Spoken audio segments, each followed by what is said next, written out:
त्याग के फलस्वरूप जो हमारा उत्थान होता है,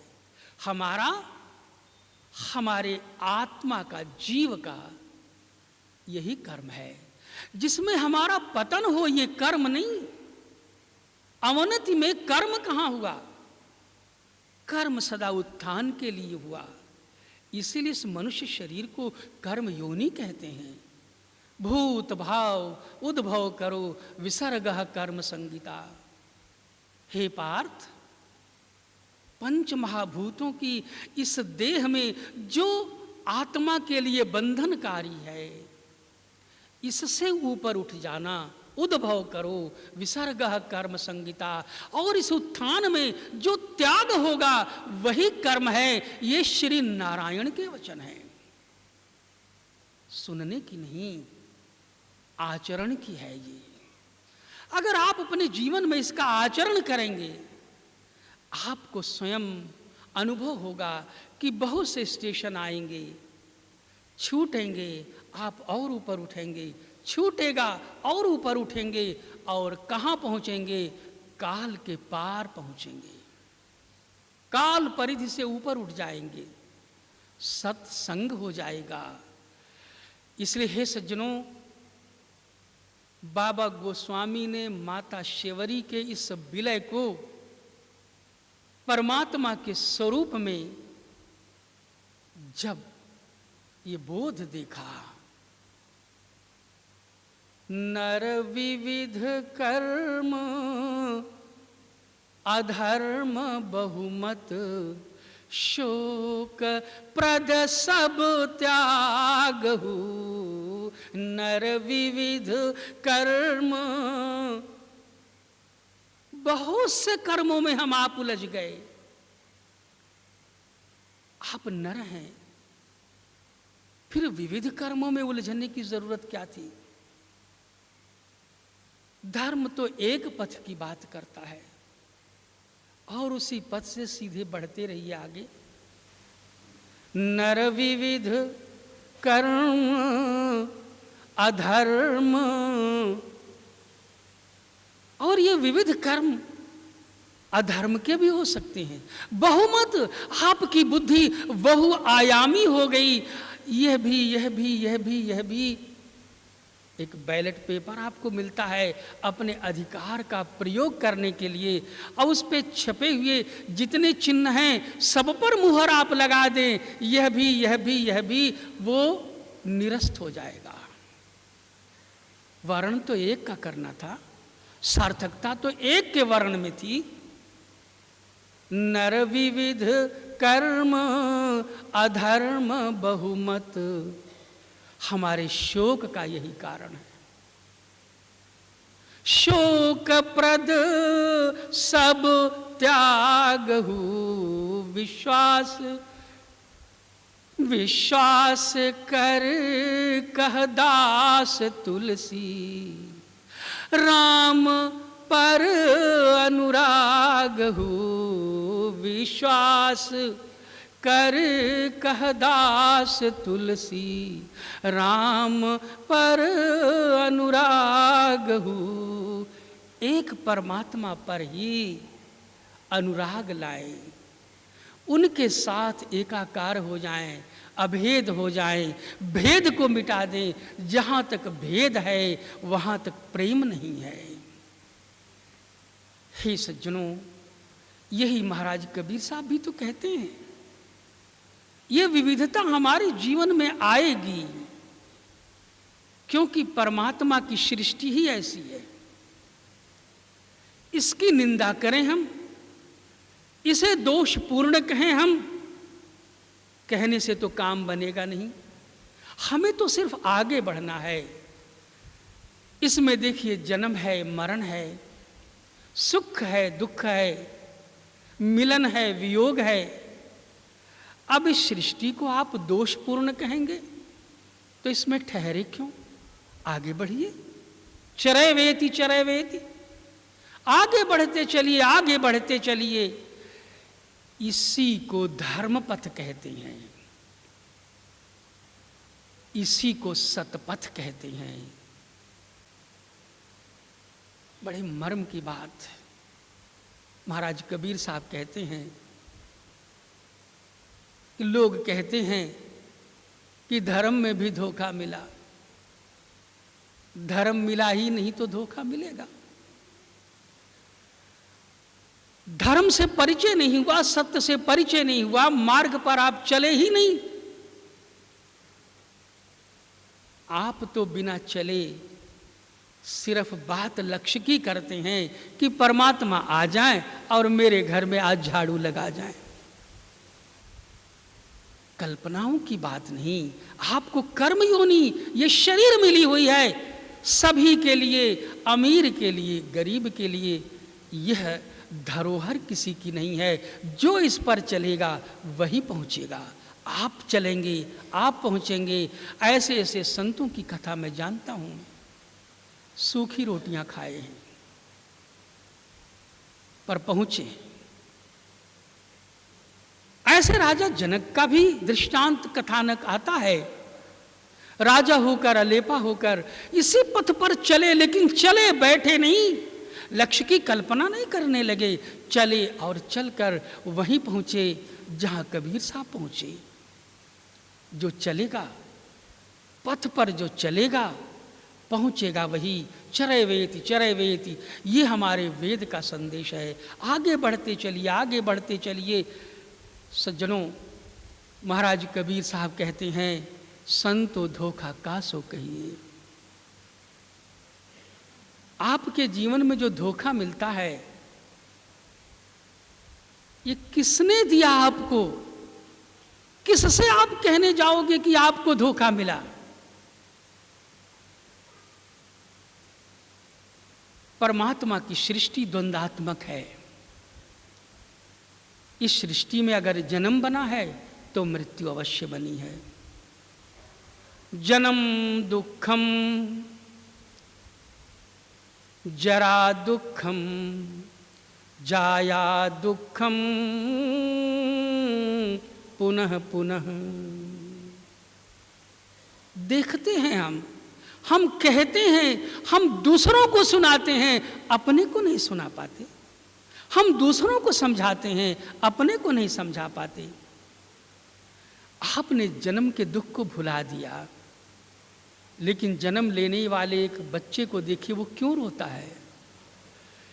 कोई प्रसन्नता में रोता नहीं है, जब दुख होगा तभी वो रोएगा। आपने अपने रुदन को भुला दिया। जन्म हुआ, धरती पर आप आए तो आप भी रोए, पर आप भूल गए। तो आप सोचते हो जन्म लेकर के आप बड़े प्रसन्न हुए? नहीं। वृद्धावस्था पाकर के आप बड़े प्रसन्न हुए? जवानी के चंद दिनों के भोग में आपको कुछ सुख का, प्रसन्नता का अनुभव भले हुआ होगा, लेकिन वो दिन तो बीत गए। अब तो याद करके दुखी हो जाते होंगे। वृद्धावस्था आ गई। जन्म दुखम, जरा दुखम, जाया दुखम, पुनः पुनः। और इस शरीर से जितने संबंध आपने जोड़े हैं, वे सारे संबंध अंत दुखदाई होते हैं। शरीर छूटने लगा तो मोह का दुख, अर्जित की हुई संपत्ति छूटने लगी तो श्रम व्यर्थ गया, ये दुख। नाना प्रकार के दुख हैं, उनको गिनाने की जरूरत नहीं है। सभी लोगों के जीवन में इसका अनुभव नित्य हो रहा है। इन दुखों को हम अपने जीवन में झेलते हुए कभी विचार नहीं करते। जन्म दुखम, जरा दुखम, जाया दुखम, पुनः पुनः। एक दुख है जिसे अनुभव हुआ लेकिन कोई कहने वापस नहीं आया, और उस दुख का मेरे जीवन में अनुभव हुआ, मृत्यु का दुख।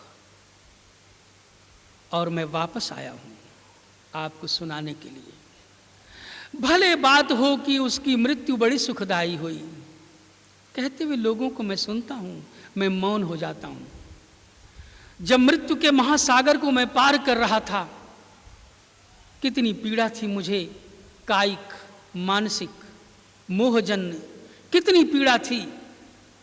कैसे इसको पार कराया मेरे गुरुदेव भगवान शिव ने।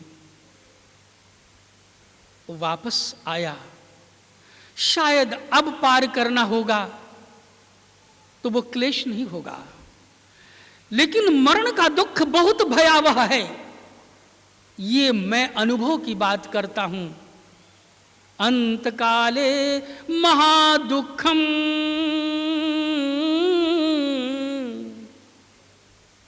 इसलिए संतों ने कहा तस्मात् जाग्रही जाग्रही, जागो। जागने का अर्थ क्या है? सत्य का बोध हो, चैतन्य का बोध हो, अर्थात अपने स्वरूप का और आनंद का, आनंद के सिंधु में डुबा दो, दोनों को डुबा दो। जो सत्य को भी धारण करता है, चेतना को भी आत्मसात करता है, समस्त जीव और जड़ जगत के कल्याण का, उद्धार का एकमात्र कारण है, कारणों का महाकारण है, जो परमात्मा है, जो आनंद सिंधु है, जिसमें सब डूब जाते हैं, उस आनंद में आप भी डूब जाओ।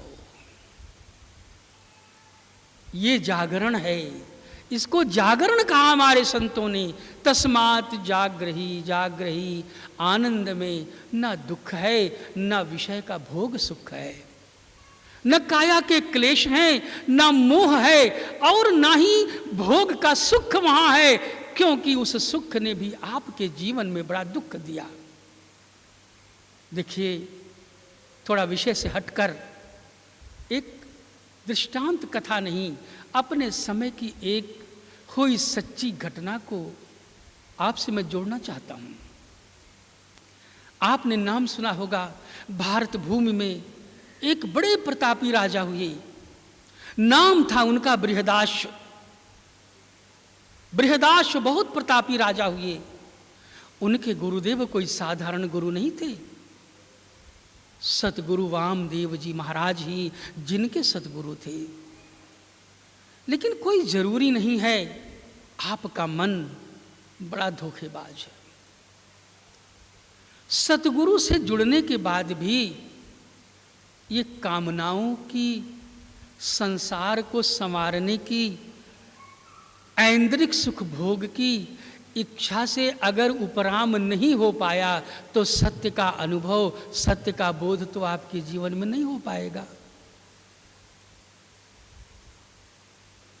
महर्षि सतगुरु वामदेव जी से जुड़ने के बाद भी महाराज बृहदाश्व के जीवन में कुछ ऐसे ही हुआ। सतगुरु वामदेव जी एक समाधि की स्थिति में प्रवेश कर गए और सुन लिया, कतिपय विद्वान उकसाने वाले आ गए कि आप 100 अश्वमेध यज्ञ करो राजन, आपको इंद्र पद मिलेगा, और इंद्र पद के बराबर जो सुख वैभव है, समस्त देवता जहां नतमस्तक हैं और समस्त परियां जहां आपके आदेश में नृत्य करेंगे, ऐसे पद को आप स्वीकार करो। महाराज बृहदाश्व को ये बात बड़ी प्रिय लगी। अश्वमेध यज्ञ प्रारंभ हो गया और 91 और 1 अश्वमेध यज्ञ संपन्न हुआ। समाधि में पहुंचे हुए बृहदाश्व के गुरुदेव ने परमात्मा की कृपा से तनिक अपने शिष्य का चिंतन किया तो बड़ी विचित्र स्थिति हुई। सतपथ पर चलने वाला मेरा ये शिष्य अश्वमेध यज्ञ करके इंद्र पद को प्राप्त कर पुनः मृत्यु लोक में आवागमन के बंधन में आ जाएगा। उसे मालूम नहीं कि वह जो कर रहा है उसका परिणाम क्या होगा। गुरुदेव ने एक ब्राह्मण के यहाँ जन्म ले लिया। महापुरुषों के पास चित्त की अवस्था में एक संविद अवस्था होती है, जिससे एक देह से वो समाधि लाभ भी ले सकते हैं और दूसरे चित्त के द्वारा वो कहीं जन्म भी ले सकते हैं। लेकिन ये गुण राम के अंदर था, कृष्ण के अंदर था। चित्त की जब निर्मल अवस्था प्राप्त हो जाती है तो संतों के अंदर, सतगुरुओं के अंदर भी यह गुण प्राप्त हो जाता था। महर्षि वामदेव जी ने एक ब्राह्मण के यहाँ जन्म ले लिया और 8 वर्ष की अवस्था में उन्होंने यज्ञोपवीत का जो 7 वर्ष की अवस्था में आयोजन हुआ तो उन्होंने भिक्षा के लिए प्रस्थान किया। और कहाँ पहुँचे? उस समय 8 और 1 9 99वां अश्वमेध यज्ञ चल रहा था। राजा बृहदाश्व ले चुके थे, व्रत ले चुके थे और उनके राज्य में पहुंचकर, राज दरबार में पहुंचकर महर्षि वामदेव बाल रूप में उन्होंने कहा, मैं ब्रह्मचारी हूँ, यज्ञोपवीत की भिक्षा लेने आपके दरबार में उपस्थित हूँ। राजन भिक्षाम देहि। राजा ने सोचा, मैं अश्वमेध यज्ञ कर रहा हूँ, इस समय यदि मैं इस ब्रह्मचारी को इनकार करता हूँ तो मेरा सब पुण्य क्षय हो जाएगा। इसलिए उन्होंने कहा, ब्रह्मचारी मांग लो जो मांगना चाहते हो। ब्रह्मचारी ने मांग लिया, जो आपका है सो सब मेरा हो जाए। राजा ने विचार किया, अधिक से अधिक इसकी क्षमता है, ये मेरा राजपाट मांग लेगा, मैं सब दे दूंगा। इंद्र हो जाने के बाद मैं तो शक्तिशाली हो जाऊंगा। लेकिन ब्रह्मचारी कोई साधारण तो था नहीं। अपने शिष्य के उद्धार के लिए शिष्य के ही द्वार पर भिखारी बनकर खड़ा हुआ सतगुरु मांग रहा है बालक रूप लेकर, और शिष्य को यह मालूम नहीं कि यह भिखारी कोई साधारण भिखारी नहीं, उसका गुरु ही उसके द्वार पर खड़ा है। जो आपका वो सब मेरा, तथास्तु कह दिया राजा ने। महर्षि वामदेव ने कहा, अब इस दान की दक्षिणा चाहिए। सिंहासन पर बैठ गए। उन्होंने कहा, महाराज ये शरीर, बोले ये तेरा था अज्ञानता के कारण, ये मेरा हो गया। राजकोष तेरा, मेरा हो गया। ये परिवार, पुरजन, प्रजा, सब कुछ मेरा हो गया। अब तेरे पास तेरा क्या बचा है, ये तुम्हें विचार करना होगा। हम गाते तो जरूर हैं, आरती परमात्मा की करते हैं, तेरा तुझको अर्पण क्या लागे मेरा, लेकिन कभी विचार तो नहीं होता। अर्पण हो गया जवानी, लेकिन किया कुछ नहीं, सब मुट्ठी बांध कर अपने पास रखा। लेकिन वहां तो वामदेव महाराज बैठ गए सिंहासन पर, मुझे ला, मेरी दक्षिणा चाहिए। बृहदास कोई साधारण पुरुष नहीं थे। 91 अश्वमेध यज्ञ करने वाला प्रजापालक, चरित्रवान मूर्छित हो गया। ये सोचकर अब दक्षिणा देने के लिए मेरे पास कुछ शेष नहीं, मूर्छा आ गई। और मूर्छा भंग होते ही निद्रा स्थिति में स्वप्न प्रारंभ हो गया। ये लीला थी भगवान गुरुदेव की। स्वप्न में उन्होंने क्या देखा कि बृहदाश्व की मृत्यु हो गई और यमदूतों के द्वारा बांधकर हिसाब किताब के लिए उनकी धर्मराज के सामने उपस्थिति हुई। चित्रगुप्त ने देखा कि कुछ पाप कुछ पुण्य हुआ इसके जीवन में। प्रश्न हुआ कि पहले तू पाप करेगा जो वो भोग करेगा, अथवा जो तूने पुण्य किया हुआ है पहले वो भोग करेगा। बृहदाश्व ने सोचा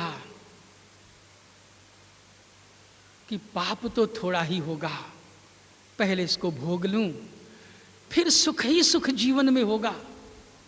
सुख के ही लिए तो मैं अश्वमेध यज्ञ कर रहा था।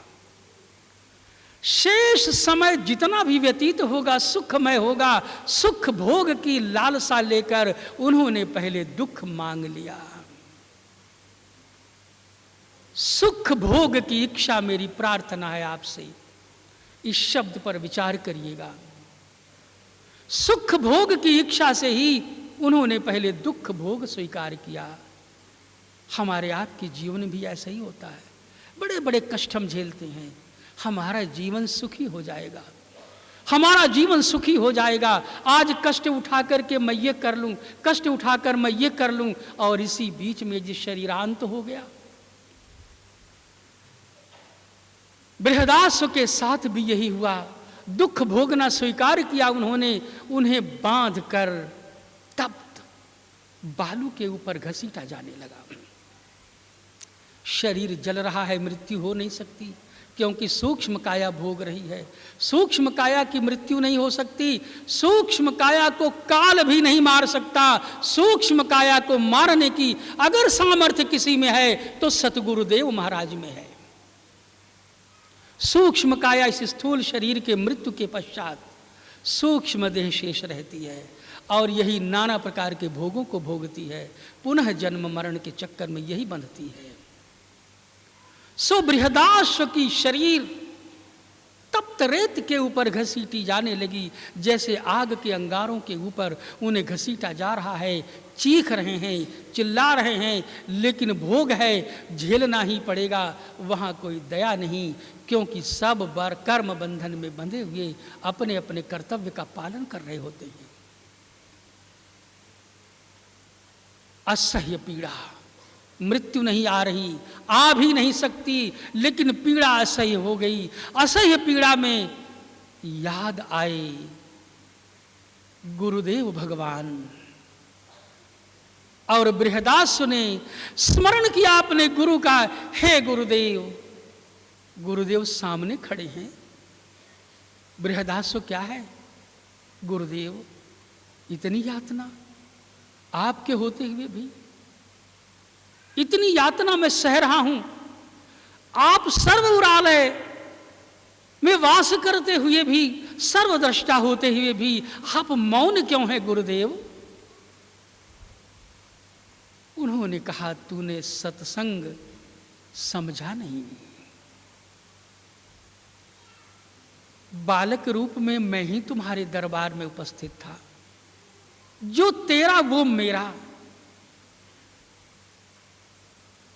तो तूने सुख भोग की कामना को अपने पास क्यों रखा? अगर सुख भोग की कामना को तूने अपने पास नहीं रखा होता तो ये दुख भोग तुझे नहीं भोगना पड़ता। दोनों को समर्पित करना था ना। अगर तू सुख समर्पित कर देता, दुख समर्पित कर देता, दोनों का समर्पण कर देता, तो तेरे जीवन में परमानंद होता, परमात्म स्वरूप का अनुभव होता, ये बोध तुझे प्राप्त हो चुका होता। बृहदासु चरणों में गिर पड़े। अश्वमेध से ऊपर, इंद्र पद से ऊपर परम पद परमात्मा में उनका प्रवेश हुआ। ये गुरुदेव की कृपा कहलाती है। हे सज्जनों, हमारी जीवन में जो कुछ भी दुख है, ये सुख भोग की कामना को लेकर के ही पैदा होता है। और इस सुख भोग के लिए विविध कर्म अपने जीवन में हम अपनाते हैं। मैंने देखा है प्रेत उपासना करने वालों को भी, मैंने देखा है निकृष्ट उपासना बलि इत्यादि करने वालों को भी। उनकी कथाओं को मैंने सुना है, देख तो सचमुच नहीं सकता, लेकिन मैं सुनता रहता हूँ, समाज में मैं रहता हूँ, घृणित से घृणित कार्य भी उनसे होते हैं। सुख भोग की इच्छा को लेकर इतना पाप उनकी झोली में आ जाता है कि दुख तो उन्हें भोगना ही पड़ेगा। इसलिए श्री कृष्ण भगवान कहते हैं, सर्वधर्मानि परित्यज्य मामेकं शरणं व्रज, अहम त्वा सर्व पापियो मुक्षिष्यामि मा शुच। अगर तूने पुण्य के लिए बहुत से कल्पित धर्मों को अपना रखा है, मनोकल्पित धर्म, उनका त्याग कर अर्जुन, पार्थ उनका त्याग कर। शुभाशुभ परित्यागी शुभ और अशुभ दोनों का त्याग कर, सुख भोग इच्छा का भी त्याग कर, दुख तुम्हारे जीवन में आएगा ही नहीं। लेकिन ये जीव है ना, ये छोड़ नहीं सकता, क्योंकि इसके साथ एक बंदर लगा हुआ है। उस बंदर का नाम है मन। सज्जनों, हमारे संतों ने एक अनुभव की बात कही। इस अनुभव से भी पार होना है आपको, लेकिन कही है तो सुनना तो पड़ेगा।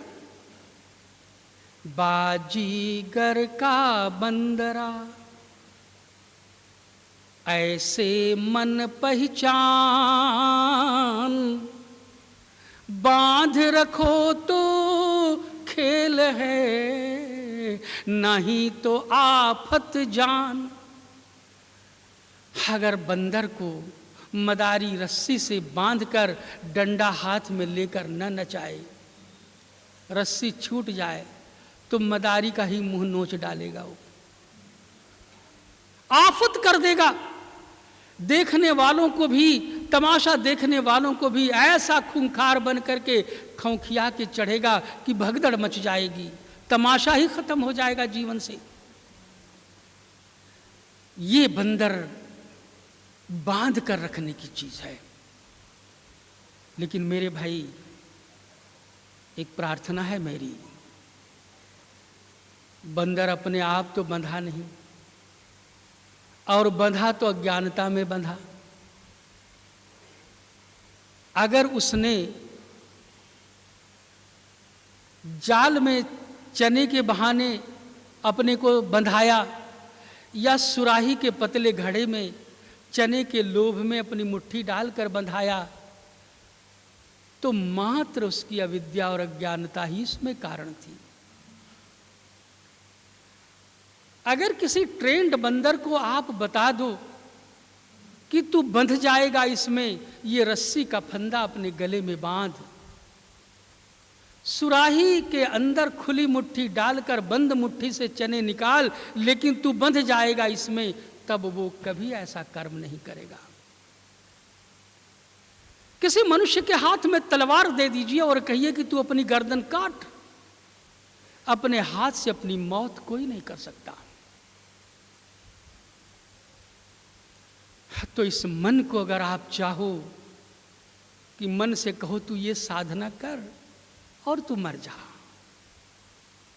तो बड़ी विचित्र सी बात आएगी। आज देखिए, जितने भी सतगुरु, जितने भी गुरु इस धरती पर हैं, मैं सबको प्रणाम करता हूं। जो जिसकी समझ में आता वही करता है। मन साधना कर सकता है क्या? मन अपने को मार सकता है क्या? कभी नहीं। कौन मन होगा जो मरना चाहेगा? बड़ी विलक्षण सी बात है।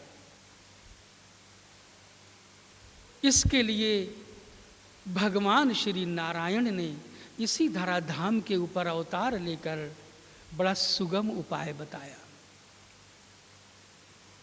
बहुत सुगम उपाय बताया। इसलिए महापुरुष परमात्मा नर रूप में इस धराधाम पर अवतरित हुए। आज हम उन्हें स्वीकार भी करते हैं कि ये परमात्मा हैं, लेकिन उनकी आज्ञा और उनकी बात स्वीकार करने के लिए तैयार भी नहीं।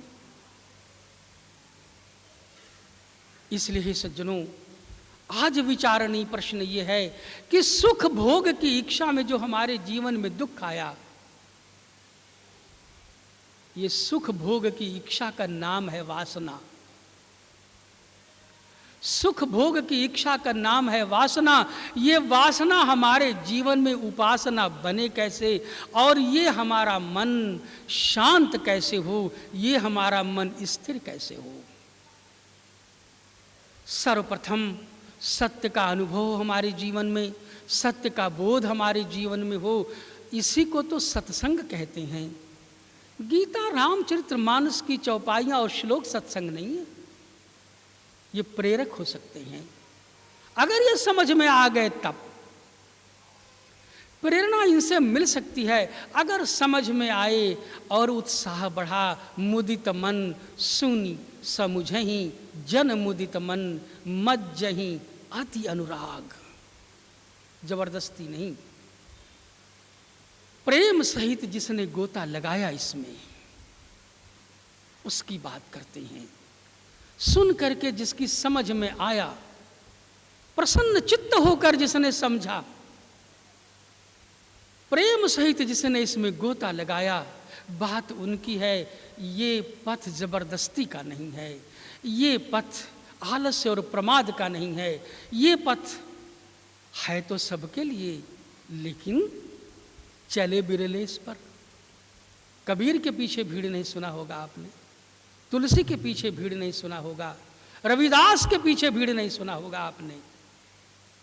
ये तो आपको निर्णय करना होगा कि ये सत्य का पथ है। ये बात सत्य है कि ना अन्य पंथा विद्यते अयनाय, इसके अतिरिक्त कोई दूसरा पथ या मार्ग हो ही नहीं सकता। सज्जनों, आइए, मन का वश में अधीन होना कैसे संभव है, और ये वासना जो हमारे जीवन में इस मन को लोभी बनाकर इसमें लिप्त करती है, ये उपासना में कैसे बदले, ये परमात्मा की निकटता कैसे हासिल करे, इन दो महत्वपूर्ण विषयों के ऊपर संक्षेप में मैं आज चर्चा करना चाहता हूँ। सज्जनों, एक ऋषि थे जिनका नाम आपने सुना होगा, ऋषि सौभरी। भागवत में बड़े महत्व की कथा है ये। ऋषि सौभरी कालिंदी के तट पर तपश्चर्या में लीन हुए और तपश्चर्या में इतने प्रवीण हुए, बड़ी ख्याति हुई उनकी। आप ख्याति को किसी वासना से कम मत समझिए। जब उनकी ख्याति हुई तो भीड़ लगने लगी, भीड़ लगने लगी तो दिलचस्पी उनकी भी बढ़ी कि मैं कुछ हो गया हूं। अच्छा, ये दुख है, दूर होगा। अच्छा, शुरू हो गया धंधा। कैसे तपश्चर्या वासना का रूप लेती है, कैसे ये तपश्चर्या बहुरूपिया का चोला पहन करके वासना बन करके ऋषि सौभरी के जीवन में आई। लेकिन सचेत हो गए, ऋषि सौभरी सचेत हो गए। उन्होंने सोचा मेरा पतन हो रहा है, ये ख्याति और ये भीड़ मेरे पतन का कारण बन रही है। उन्होंने यमुना में प्रवेश किया, ऐसी सिद्धि उनके पास थी, और यमुना के जल में बैठ करके पुनः तपश्चर्या उन्होंने प्रारंभ की। तपस्वी को इधर उधर देखने की क्या आवश्यकता है, दृष्टि खोल दिया। एक मछली के जोड़े को विहार करते देखा, युगल मत्स्य को विहार करते देखा, और काम जागृत हो गया। अब कहां जाएंगे, अब तो ऐसा बाण लगा है, ऐसी वेदना है कि सीधे पहुंचे मानधाता, राजा मानधाता के द्वार पर भिक्षुक बनकर खड़े हो गए। भिखारी से कम स्थिति उनकी नहीं थी।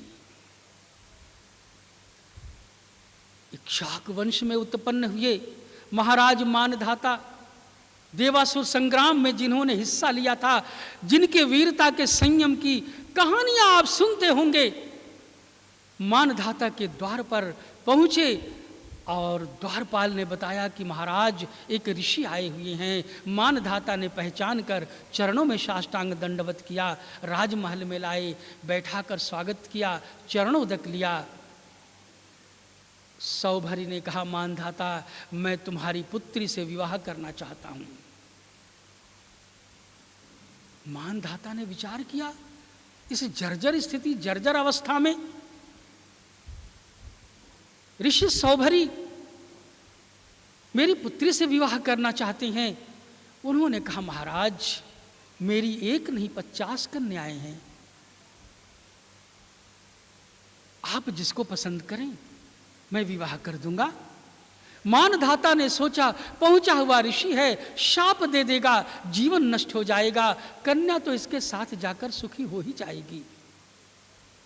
ऋषि सौभरी ने एकांत कमरे में कायाकल्प कर लिया, रूप निखर गया, युवावस्था और सौंदर्य सुगंध बिखरने लगी।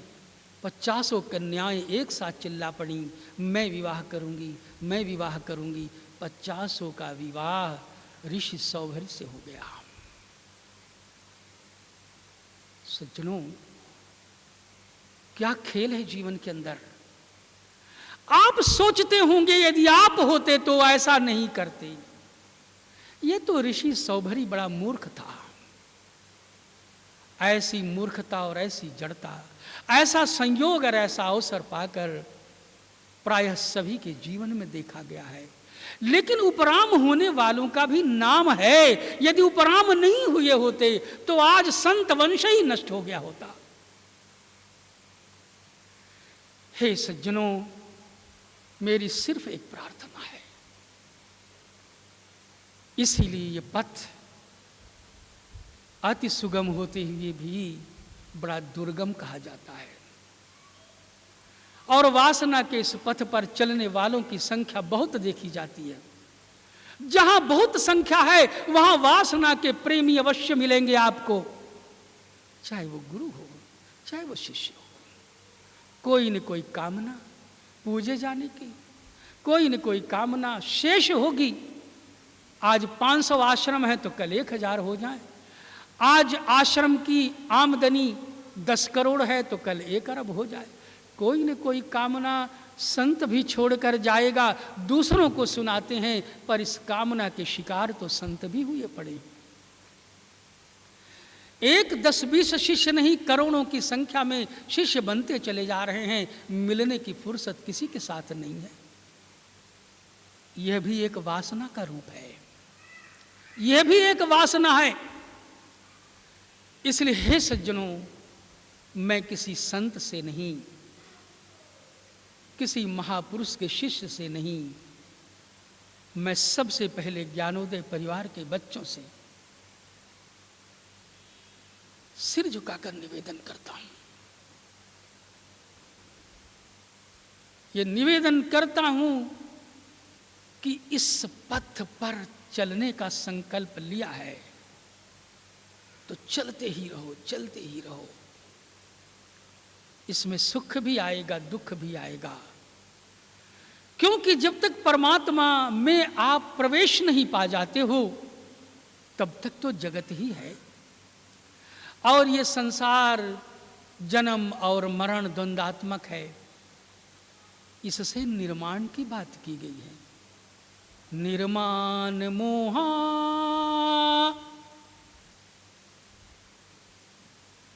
मोह भी इस पथ में है, खींचता है। लंगर उठा दो, नाव को आगे बढ़ा दो। जित संग दोष, संग दोष विषय दोष को कहते हैं। इंद्रियां अपने अपने विषय में आपको खींच कर ले जाएंगी, भजन में विघ्न पैदा करेंगी, बैठने नहीं देंगी। आप कहोगे 2 दिन बैठा, अब मन नहीं लगता, काम कुछ और आ गया। ये संग दोष है। निर्माण मोहा जित संग दोषा, आध्यात्म नित्या विनिवृत्ति कामहु। कामनाओं से निवृत्ति कैसे हो? कामनाओं का मूल स्थान मन है।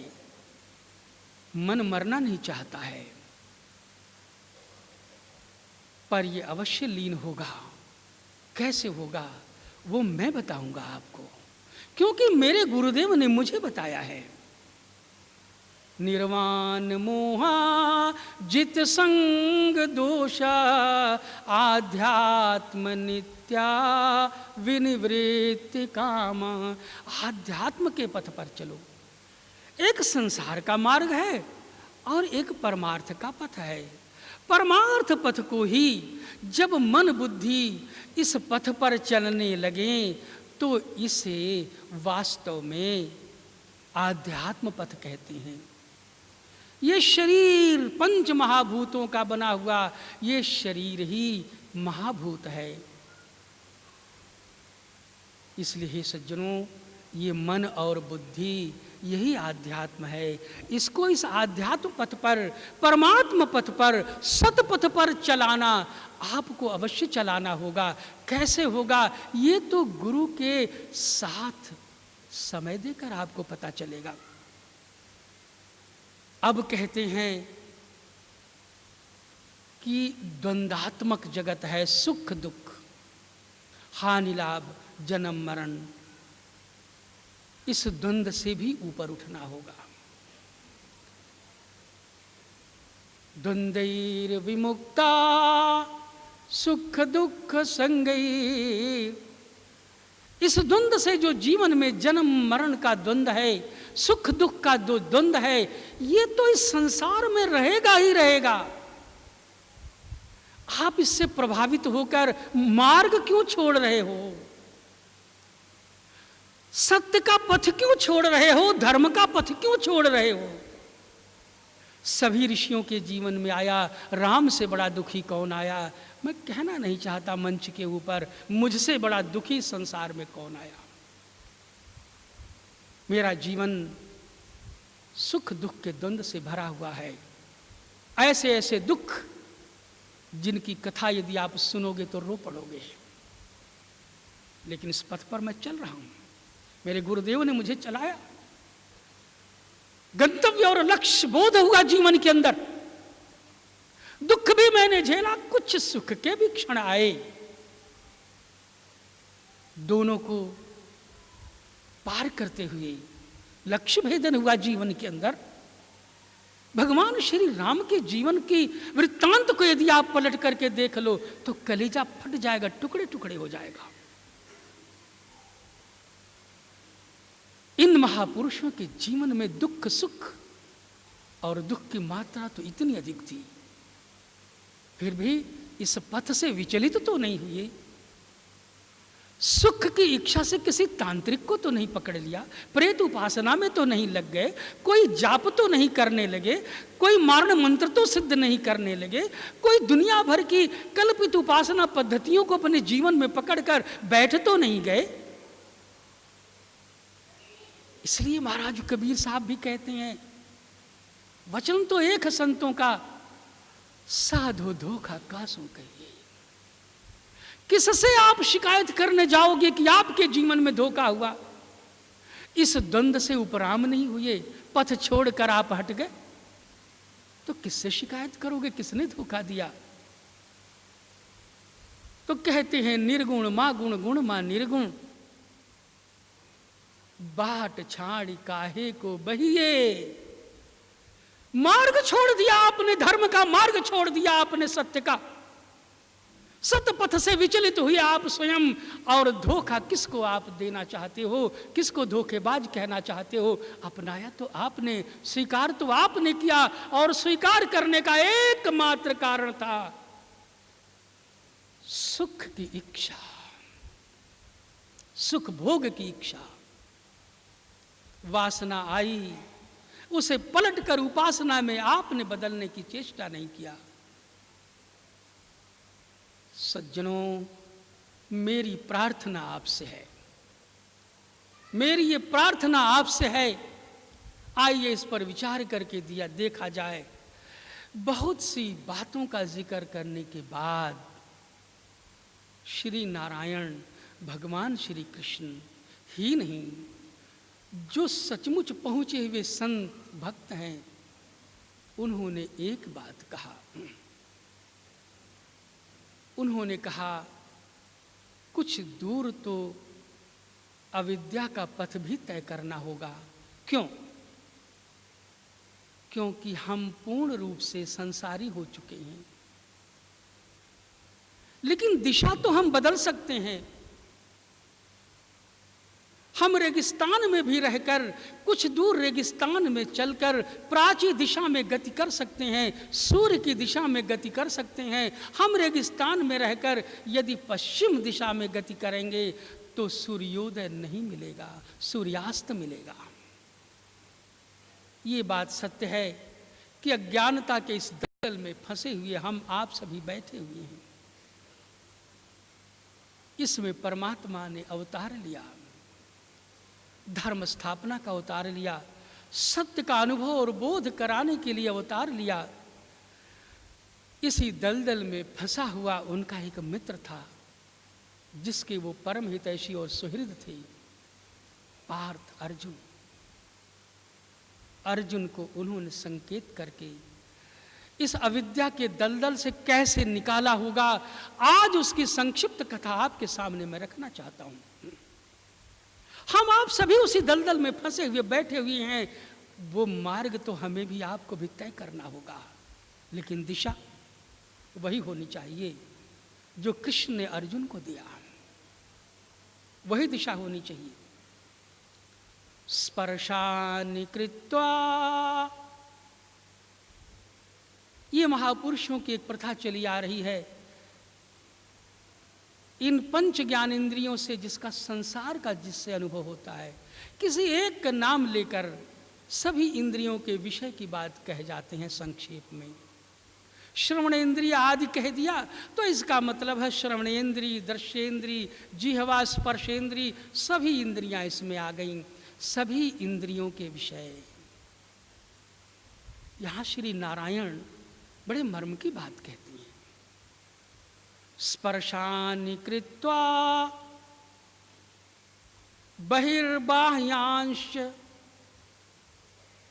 जितनी इंद्रियां हैं अर्जुन, इंद्रियों के समस्त विषय को, यही तो संग दोष है।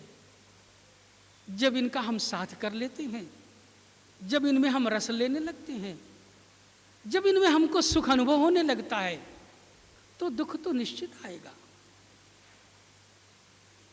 तो किसी के बात पर हम भरोसा करें ना करें, हमें परमात्मा की बात पर तो भरोसा अवश्य करना होगा। और जीवन में यदि इसका आचरण होगा तो इस अविद्या अंधकार में बैठे हुए होकर एक दिशा हमें मिलेगी, इस अविद्या के दलदल से बाहर निकलने की दिशा। स्पर्शानि कृत्वा,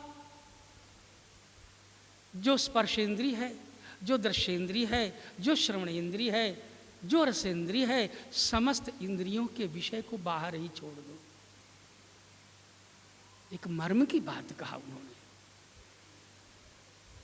इन विषय को अंदर मत लाओ। बाह्यांश चक्षुश्चैवान्तरे भ्रुवो, एक युक्ति दिया उन्होंने। अविद्या में बैठे हुए रहकर, क्योंकि अविद्या के दलदल में तो हम सब लोग बैठे ही हैं। अर्जुन तो घोर अविद्या के दलदल में फंसा हुआ था। कृष्ण की कोई बात स्वीकार करने के लिए तैयार नहीं, अपनी बात को ही श्रेष्ठ समझता था और कृष्ण पर उसे लादने की कोशिश कर रहा था कि केशव, तुम मेरी बात क्यों नहीं समझते हो। हर शिष्य अपने को गुरु बनकर गुरुदेव के पास आता है। अर्जुन भी अपने को बहुत होशियार समझकर कृष्ण के सामने अपना तर्क रखता है, लेकिन उसके कल्याण का भाव लेकर श्री कृष्ण ने उसको समझाया कि देखो, अपने नेत्रों के अंतर में, भ्रुवों के मध्य में दृष्टि को रखो। कुछ नहीं करना, न कुछ देखना, न हथौड़ी मारना, न दबाना। सिर्फ एक साधारण सी बात उन्होंने कहा, चक्षुश्चैवान्तरे भ्रुवो। बड़ा मार्मिक शब्द है। नेत्रों के अंतर में, भ्रू के मध्य में साधारण तौर पर एक स्थिति बना दो नेत्र की, लेकिन एक कार्य करना होगा कि विषयों को बाहर रखो। कितनी सुगमता से श्री नारायण अर्जुन को समझा रहे हैं। अंधकार में बैठे हुए प्रकाश की ओर गमन करने का, असत में बैठे हुए सत्य की ओर चलने का, अविद्या में बैठे हुए विद्या की दिशा में चलने का इतना सुगम मार्ग संसार में कोई दूसरा हो नहीं सकता। पर ये श्री गणेश मेरे भाई, यहां बैठकर लक्ष्य की कल्पना मत करना। लक्ष्य की कल्पना मत करना कि अगर श्री नारायण ने अर्जुन को कह दिया तो अर्जुन ये पूछने लगे कि अब परमात्मा तो दिखे ही नहीं, अथवा ऐसे गुरु जो पढ़ करके ऐसा ज्ञान देते हैं, कहते हैं बस तुमने परमात्मा को पा लिया। दोनों गलत है। इस क्रिया योग में स्थित होने वाला शिष्य लक्ष्य की कल्पना करने लगे, प्रगति नहीं हो सकती। गुरु इसको देकर, गीता से पढ़कर समझकर इस विद्या को देने वाला अविद्या में बैठे हुए शिष्य को देकर यदि कहता है तुमने परमात्मा पा लिया, वो सतगुरु हो ही नहीं सकता, वो मूढ़ होगा। ये मेरी प्रार्थना है आपसे। मेरे शब्दों को मैं बार बार प्रार्थना करता हूं, अवश्य क्षमा करेंगे आप। यदि क्षमा नहीं करेंगे तो मुझे बहुत पीड़ा होगी।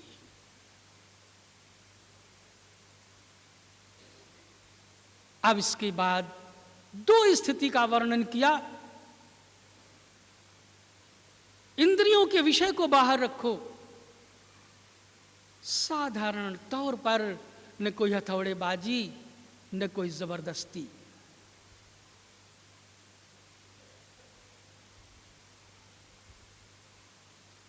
तीसरी बात बड़ी मर्म की ला रहे हैं। इतना तो बड़ा सुगम है, अब थोड़ा सा इसमें समझने की बात है। प्राणपानौ समौ कृत्वा नासाभ्यंतरचारिणौ, प्राणपानौ समौ कृत्वा नासाभ्यंतरचारिणौ।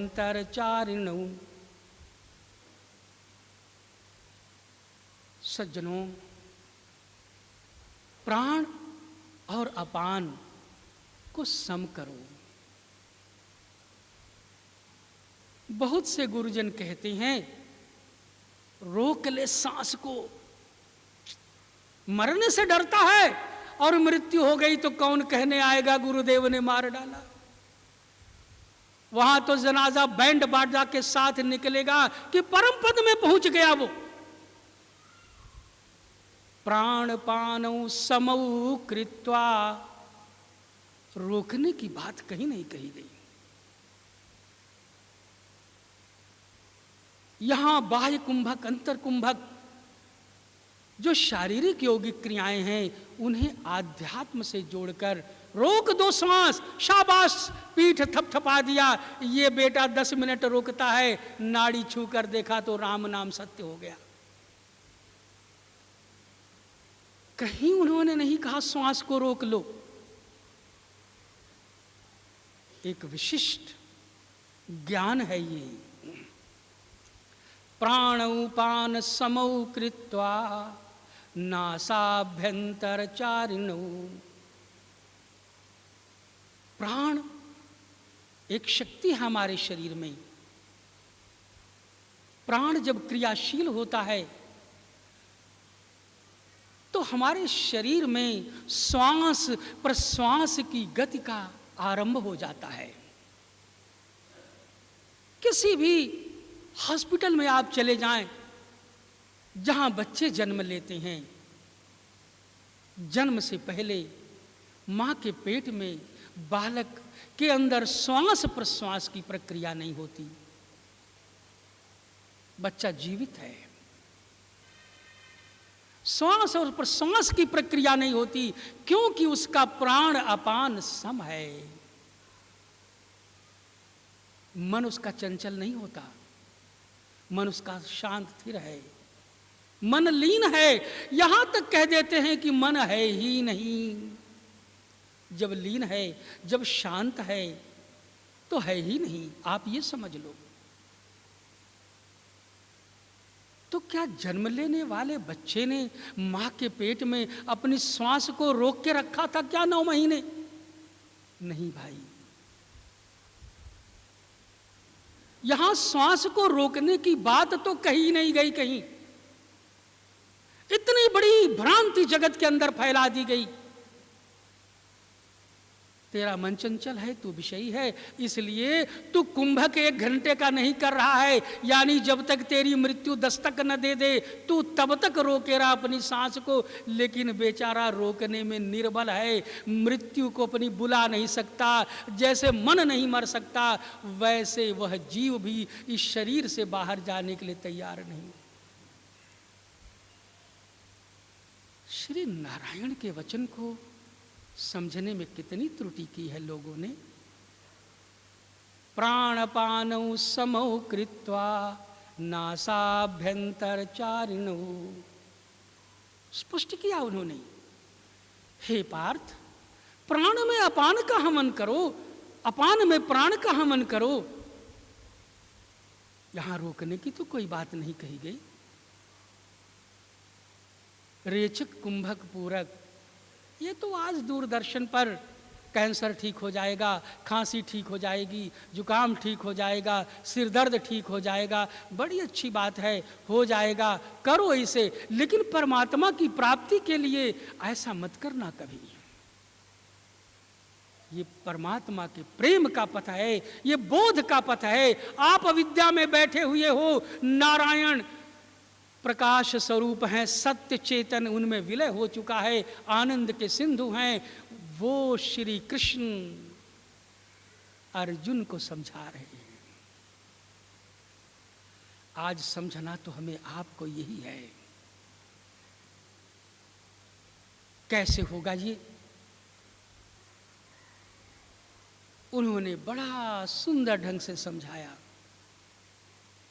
अत्यतेन्द्रिय मनोबुद्धिर मुनिर्मोक्ष परायण। इंद्रियों से जब विषय को हमने बाहर रोक दिया तो हमारा मन सोते ही इंद्रियों से ऊपर उठने लगेगा, बुद्धि ऊपर उठने लगेगी। यतेन्द्रिय मनोबुद्धिर मुनिर, ऐसा मननशील होना होगा आपको। लेकिन यह सब बिना गुरुदेव की कृपा की, उनके साथ निरंतर बैठे बिना ये किसी के जीवन में न हुआ है, न होगा। आंख दबा के रोशनी तो आप देख सकते हो, लेकिन सहज प्रकाश रूप भगवान, सहज प्रकाश रूप भगवान, सहज प्रकाश रूप भगवान, सहज प्रकाश रूप भगवान। नहीं तह पुनी, वहां तो अविद्यादि है ही नहीं।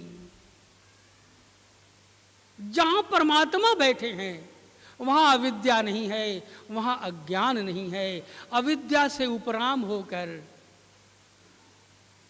सहज प्रकाश स्वरूप होकर, ज्ञान चैतन्य को अपने अंदर धारण कर, सत्य जो जगत का धर्म है, जो चेतन का धर्म है, सबको धारण करने वाले परमात्मा है।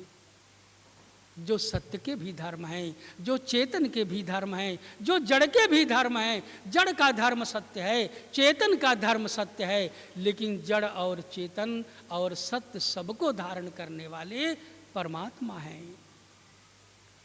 ऐसे परमात्मा श्री कृष्ण भगवान अर्जुन को समझा रहे हैं। यतेन्द्रिय मनोबुद्धिर मुनिर, ऐसा मननशील मुनि जब इंद्रियों के विषय को बाहर रोक दिया गया। आज तो समझाया जाता है कि भोगी बने रहो, विषयी बने रहो, चाहे जो मर्जी हो करते रहो, परमात्मा तो सहज ही आवेंगे तुम्हारे पास, चिंता मत करो। मुनिर मोक्ष परायण, जो दुखों से, अविद्या से, जन्म मरण से उपराम होना चाहते हैं, ऐसे मननशील लोगों का ये धर्म पथ है, जिसके विषय में आज मैं आपको श्री नारायण के वचनों के द्वारा समझा रहा हूं। और प्रार्थना ये कि त्रुटि हो कहीं तो क्षमा अवश्य करें। साथ साथ मुनिर्मोक्ष परायण विगतेक्षा भय क्रोधा, इसका परिणाम होगा निश्चित रूप से इच्छा, जिसका मूल कारण मन है, वो बिना कहे मरने लगेगा। विगतेक्षा भय क्रोधा यह सदा, और ये निश्चित है, इसमें संशय नहीं है, यह सदा मुक्त एव सह, वो समस्त बंधनों से छूट जाएगा। सिर्फ बंधनों से छूट ही नहीं जाएगा, उसके अंदर एक विशिष्ट गुण पैदा होगा।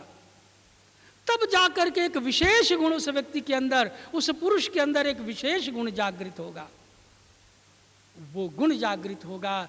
इस स्थिति को प्राप्त हो जाने के बाद विगतेक्षा भय क्रोधा यह सदा मुक्ति सह, एक गुण पैदा हो जाएगा, और वह गुण होगा भोक्तारम यज्ञ तपसाम। भोक्तारम यज्ञ तपसाम सर्वलोक महेश्वर, ये शक्ति उस साधक के अंदर आएगी। सर्वलोक महेश्वरम भोक्तारम यज्ञ तपसाम। यज्ञ क्या है? आज आपका जो प्राण है, ये भासमान प्राण है। इस पर एक बड़ी मार्मिक कथा कल मैं आपको सुनाऊंगा, और मंच पर आते समय मुझे याद भी दिला दीजिएगा। महाभारत में एक भासमान चरित्र है, बड़ा भ्रम सूचक है, बड़ा वीर है, बड़ा बहादुर है, संकल्प का बड़ा धनी है, लेकिन सत्य नहीं है। भीष्म पितामह नाम है उसका। आपके शरीर में जिस प्राण से श्वास और प्रश्वास चलती है, ये भासमान है, ये सत्य नहीं है। इसलिए हे सज्जनों, श्री नारायण अर्जुन को समझाते हुए अंत में कहते हैं कि अर्जुन, ये तेरा भासमान प्राण